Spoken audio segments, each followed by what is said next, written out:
Finally, the trailer for Spider-Man Brand New Day has dropped and it looks insane. So let's break down what's going on with our friendly neighborhood Spider-Man. The trailer opens with this stick shot of Spider-Man sitting upside down, kind of like what we saw in Across the Spider-Verse, and right away we hear Ned's voice saying, "I can't believe our first hit MIT!" Now that line is actually pretty interesting because in my opinion that line suggests there's gonna be a time skip in this movie, and according to the official synopsis, 4 years have gone by since we last caught up with our friendly neighborhood hero, and the last time we saw him was in No Way Home, where they were just applying to MIT, so by now they should already be graduates. Next we get this really cool shot from inside the Spider-Man suit which looks amazing visually. Then we see Peter holding a letter meant for MJ that we also seen in No Way Home, where he ends up not giving it to her. So here's what I managed to make out from it. Hi, my name is Peter Parker, and you don't remember me, but I have something to tell you that's going to sound crazy, but it's the truth, and I know you're going to believe me because you are very good at telling when I'm lying. We used to know each other, we were together, but something bad was going to happen to the world. And the only way to stop it was to make everyone forget me, including you, because I'm not just Peter Parker, I'm Spider-Man. And sometimes Spider-Man has to do the hard thing, even if it breaks Peter Parker's heart. Maybe I'll never read this to you, maybe I'm just writing this for me, maybe that's my responsibility to live alone with the truth, but the truth is I love you, and I hope deep down something inside you remembers you love me too. That's quite sad. I really like how this shows Peter and Spider-Man almost as two separate sides of him, like a split identity, and this brings us straight to these issues. First, the Shrieking arc from the 90s by J.M. DeMatteis, especially the Amazing Spider-Man issue number 392, which literally uses the phrase Peter Parker no more, just like in the movie synopsis. And then there's arc The Other Evolve or Die, which dives deep into Peter's metamorphosis, and we'll take a look at those comics in a bit. Next, we get a scene in the cafe, and the way Peter looks at Ned is actually heartbreaking, and that little detail in the background, the poster saying no credits given, it's hilarious and really nice touch. Then we see proof that Spider-Man's been doing his job perfectly during this time. He's awarded the key to New York, which is usually given by the mayor, and here we see it's not Fisk but Sheila Rivera. Yeah, thanks for the Daredevil spoiler. After that we get Punisher making his appearance, straight up hitting Spider-Man with a battle van, and the fact that Spidey calls him Frank tells us they've met before, which honestly makes perfect sense. New York vigilantes crossing paths and already knowing each other, it just makes the world feel way more lived in, and I really like that. Then there's this scene where Peter faints in his apartment, which actually reminds me of the Amazing Spider-Man issue number 100 by Stan Lee, but it's a different setup in the comic. Peter creates a potion to remove spider powers, but instead it backfires and he mutates into man spider form. And then we finally see the rumors come to life. Spider-Man is in a cocoon, trying to break out, and he's falling. He realizes he does not have his web shooters anymore, and then boom, his mutation kicks in and he gets organic webs.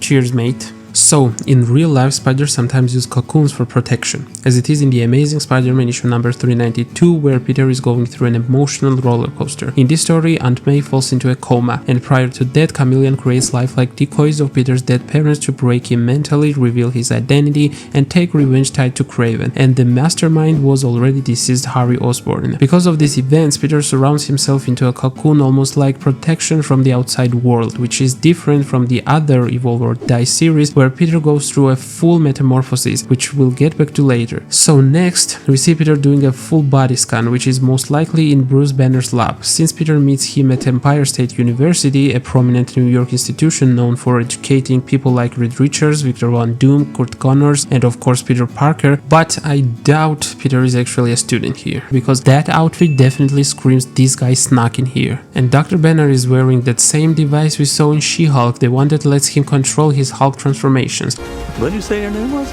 Well, people really want someone to remember that Peter is Spider-Man and their last hope is Hulk. But here's the thing, in the comics we do have a precedent for this. During Civil War, Peter reveals his identity, and because of that an assassin sent by Kingpin almost kills Aunt May. To save her, Peter makes a deal with Mephisto, and after that his relationship with MJ is erased and the entire world forgets his Spider-Man. And then in Immortal Hulk Great Power 2020, Hulk literally looks at Spider-Man and says, You made everyone forget who you are. Banner forgot, but I don't forget. But that's comics. In the MCU, Banner and Hulk are basically merged now. He's fully in control. This Savage Hulk personality, it doesn't really exist anymore, unfortunately. So yeah, that theory kind of falls apart here. So chill out, guys. Now moving on. DNA is mutating. It would be enormously dangerous. Well, we've seen those dangerous changes back in the other Evolve or Die storyline, where Peter starts acting off, getting weaker, fainting, his reflexes slowing down, like moment where he could not catch the second bullet against the Tracer, and in the trailer we get hints of the same thing. Like when Punisher hits him with the Battle One, look at his stance here. I mean, what even is that? Where's the Peter tingle? Also, he's tripping, getting tangled in his own web, almost taking out pigeons. Even here he looks completely off balance. I mean, yes, something is wrong. So in the comics, Peter goes to get checked and the news is bad. Then all the heavy hitters step in, like Reed Richards, Tony Stark, Goliath, a Yellow Jacket, but none of them can figure it out. All they know is that Peter's cells are degenerating, possibly because of radiation from the spider bite. So naturally, they go to the top expert in radiation,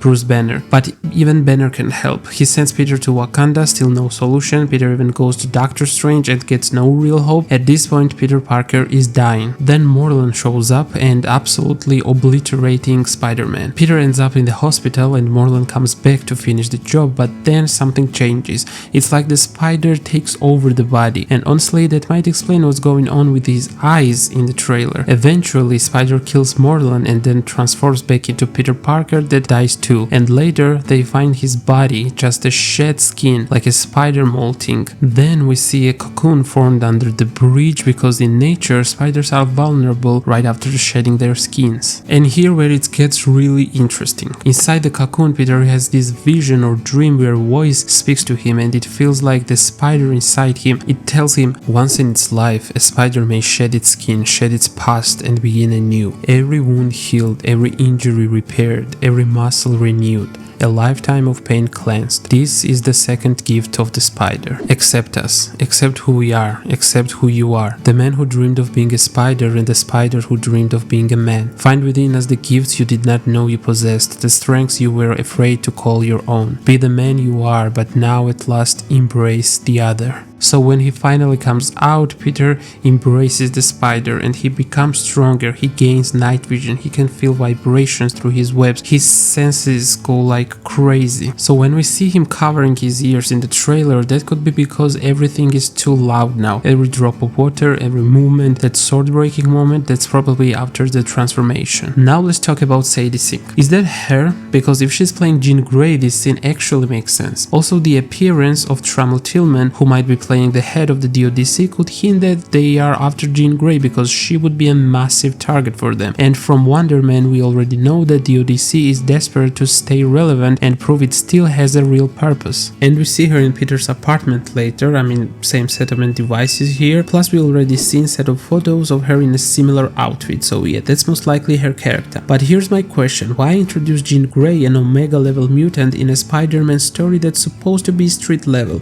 Only explanation, this is Marvel starting to set up the X-Men saga after the reboot that happens following Secret Wars, and honestly I want to believe that. Now for the villains, we've got Scorpion looking rough, landing a direct hit on Spider-Man, Boomerang taking shots at Spidey, and Tarantula. And this scene is direct recreation of his first appearance from Amazing Spider-Man 134 1974, but that's not the only callback. We also get a shot straight out of Amazing Fantasy issue number 15 by Steve Ditko and Stan Lee, the very first Spider-Man appearance. And here's the wild theory I actually like. The bleak environment in this shot might actually be happening at the same time Sentry is terrorizing New York, and I'm rooting for that. So those Tarantula and Boomerang scenes just might be quick fight montages similar to what we saw in Fantastic Four First Steps. We also see the Hand in comic accurate suits, and if you don't know, the Hand is basically an ancient ninja cult operating as a criminal organization. We've also got house party scenes, looks like MJ is hosting it, maybe with Ned. Also MJ a vase, the flowers Peter brought, and in the last shot of the trailer we see the wall covered with pictures of Spider-Man, so it looks like she's been tracking him, maybe with Ned's help. And also, I don't know, something about Ned's expression feels off here. Do you think Peter finally told him the truth here? Let's see. And listen, if that guy is Paul, I'm throwing something at the screen in the theater, and I'm not even joking. Also, there's definitely someone hidden in this scene. Those three guys are not reacting to Spider-Man. I'm telling you, this could be a certain very good lawyer. And trailer ends on a really cute joke. MJ. I'm just a neighbor from across the hall. Friendly neighbor. Very nice. Thanks for watching, my fellow variants. Drop a like, subscribe, and let me know your wildest theories about Spider-Man Brand New Day down in the comments. See ya.